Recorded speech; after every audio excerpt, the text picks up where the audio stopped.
He's turned my mourning into dancing again. He's lifted my sorrows high, and I can't stay silent. I must sing, for His joy has come. Selamat pagi Bapak, Ibu, dan saudara-saudari sekalian. Sebelum kita melakukan aktivitas kita hari ini, mari bersama-sama kita bersekutu dengan Tuhan. Tapi sebelumnya, kita berdoa terlebih dahulu.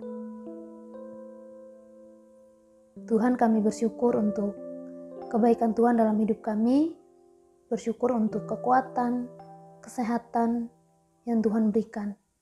Saat ini kami mau belajar firman-Mu, kami mau merenungkan firman-Mu. Tolong setiap kami, sehingga kami dapat mengerti dan memahami akan apa yang Engkau sampaikan kepada kami melalui perenungan firman Tuhan pada pagi hari ini. Dalam nama Tuhan Yesus kami berdoa dan bersyukur. Amin. Firman Tuhan yang menjadi renungan kita pagi ini, saya ambil dari Lukas pasal 15, ayat 8 sampai ayat 10. Perumpamaan tentang dirham yang hilang.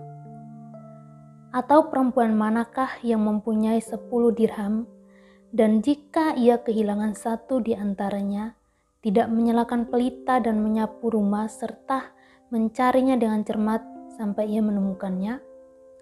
Dan kalau ia telah menemukannya, ia memanggil sahabat-sahabat dan tetangga-tetangganya serta berkata, "Bersukacitalah bersama-sama dengan aku, sebab dirhamku yang hilang itu telah kutemukan. Aku berkata kepadamu, demikian juga akan ada sukacita pada malaikat-malaikat Allah karena satu orang berdosa yang bertobat."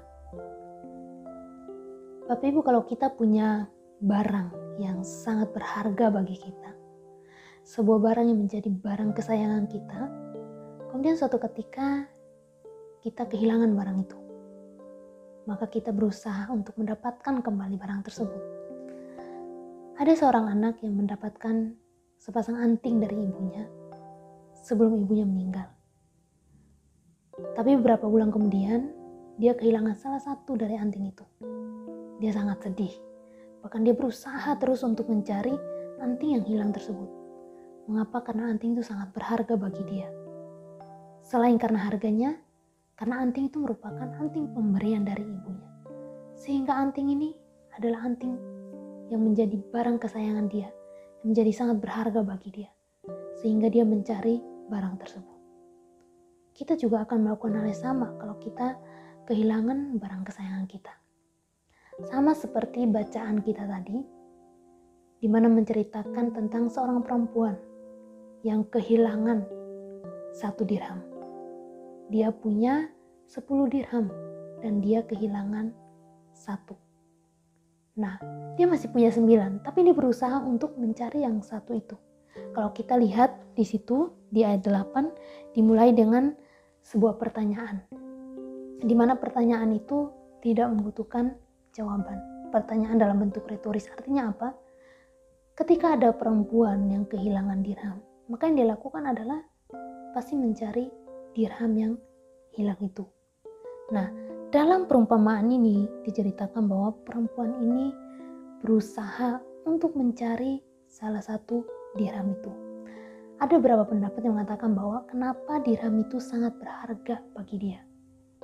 Karena dirham tersebut merupakan tabungan bagi orang-orang yang hidup dalam kesulitan pada waktu itu. Sehingga tabungan tersebut dipakai untuk menghadapi masa-masa sulit, masa-masa susah pada saat itu. Jadi kehilangan 1 dirham saja, 1 koin saja, itu sangat berharga bagi mereka. Ada juga yang berpendapat bahwa koin atau dirham tersebut yang hilang itu merupakan bagian dari sebuah kalung yang dipakai pada wanita pada waktu itu sebagai sebuah perhiasan. Jadi ketika koin atau dirham itu salah satunya hilang, maka keindahan daripada kalung itu akan hilang. Sehingga perempuan ini berusaha untuk mencarinya karena sangat bernilai. Jadi sangat wajar ketika dia menemukan koin yang hilang itu, dia memanggil sahabat-sahabatnya dan bersukacita bersama-sama. Kalau kita lihat perempuan itu ketika Dia melihat bahwa salah satu dirhamnya hilang, tinggal 9. Dia berusaha untuk mencarinya. Walaupun dia masih punya 9, tapi dia berusaha untuk mencari satu yang hilang ini. Dikatakan bahwa dia menyalakan lilin, dia menyapu, dia berusaha sekeras mungkin untuk mencari kalung, maksud saya dirham yang hilang tersebut. Sehingga ketika perempuan itu menemukan dirham yang hilang itu, dia sangat bersukacita. Kemudian dia memanggil sahabat-sahabatnya dan bersukacita bersama-sama. Ya, perumpamaan tadi menggambarkan orang berdosa dan juga Tuhan Yesus. Melalui perumpamaan tadi, kita diingatkan bahwa Tuhan Yesus sangat mengasihi orang yang berdosa. Dia peduli kepada orang yang terhilang, orang yang terbuang. Tuhan Yesus siap menyambut orang berdosa yang datang kepada Dia. Kenapa? Karena kita sangat berharga bagi Dia. Ketika ada orang berdosa yang datang kepada Tuhan Yesus, Dia akan menyambut mereka. Kalau kita lihat di ayat 10, di situ dikatakan bahwa aku berkata kepadamu, demikian juga akan ada sukacita pada malaikat-malaikat Allah karena satu orang berdosa yang bertobat. Ya Bapak Ibu, kalau kita lihat pasal 15 ini ada 3 perumpamaan. Anak yang hilang, domba yang hilang, dan dirham yang hilang. Yaitu yang menjadi renungan kita pada pagi hari ini. Nah, di mana melalui 3 perumpamaan ini, Injil Lukas hendak menyampaikan kepada kita bahwa Allah itu peduli kepada mereka yang terhilang, mereka yang terbuang. Mengapa sampai Tuhan Yesus menyampaikan perumpamaan ini? Jadi ketika Tuhan Yesus mengajar, banyak orang yang datang kepada Dia. Orang pemungut cukai, orang Farisi, orang berdosa. Tuhan Yesus menerima mereka semua. Tuhan Yesus tidak menolak mereka. Bahkan kalau kita melihat di bagian-bagian yang lain, Tuhan Yesus juga makan bersama dengan orang berdosa. Nah, melihat itu, orang-orang Farisi tidak terima. Mereka, kalau kita lihat di situ, dikatakan bahwa mereka bersungut-sungut. Bagi mereka, kalau Tuhan Yesus berkumpul bersama dengan pemungut cukai, ya kita tahu ya pemungut cukai adalah orang-orang yang sangat dibenci pada waktu itu karena pekerjaan mereka sebagai penagih pajak. Kalau Tuhan Yesus berkumpul bersama mereka, maka Tuhan Yesus tidak lebih baik dari mereka. Sama aja, Tuhan Yesus sama aja dengan mereka. Jadi kalau Tuhan Yesus sebagai seorang guru Yahudi, dia tidak boleh berkumpul dengan orang berdosa, pemungut cukai. Tapi kita lihat sebuah perbedaan yang sangat kontras antara Tuhan Yesus dan juga orang Farisi. Dia menerima pemungut cukai, dia menerima orang berdosa. Dia tidak menganggap mereka sebagai orang yang terhina.